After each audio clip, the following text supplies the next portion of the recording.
Hi, I'm Ross Stratton, the front house engineer from Mike Lee, and today we're here to look at the Sennheiser G4 EW500 series with a 965 capsule, so let's take a look.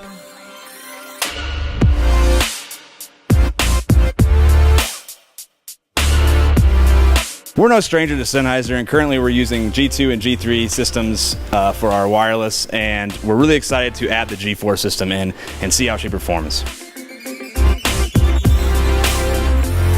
Up until recently, we only used the 100 series wireless microphones, but we were super excited to get our hands on the 500 series to see what additional features it had. We do use the 300 series wireless IEMs from Sennheiser, so we're familiar with some of the more advanced features such as the Wireless Systems Manager. With Wireless System Manager, you can monitor the RF level and battery level of the wireless mics, which gives me so much more peace of mind during a show. Not only that, you can change settings for the receiver in the software, such as scanning and assigning frequencies automatically between multiple units, which can save you a ton of time versus using the on-screen display of each receiver. Which leads me into some of the new features that Sennheiser's added to the G4 series, which I love.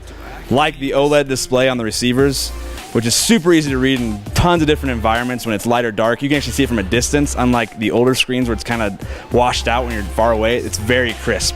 The screen automatically dims after so much time of inactivity and will eventually shut off if it doesn't sense a transmitter, which can save the life of the screen. Another cool new feature which helps with real quick understanding what's happening with your wireless microphones is the red indicator light when it doesn't sense any transmitter, which tells you right away you have a problem or you don't have something on. Navigation of the new display is a completely redone wheel control navigation, which saves a ton of time changing settings in the receiver versus the old push button style of the EW100 series. Another new addition to the G4 300 and 500 series wireless systems is the 88 megahertz bandwidth, which has 3,520 selectable frequencies, which is more than double that of the G3 systems of the previous eras. The G4 systems have 20 banks with 32 selectable frequencies in each bank, and with no intermodulation, it can do 6 banks with 32 channels in each bank, which allows me to use 32 of these systems at once versus my old G3, which are awesome by the way, but they can only do 12. Once you get all your settings entered and your frequencies coordinated, you can sync all those settings from your receiver to the transmitter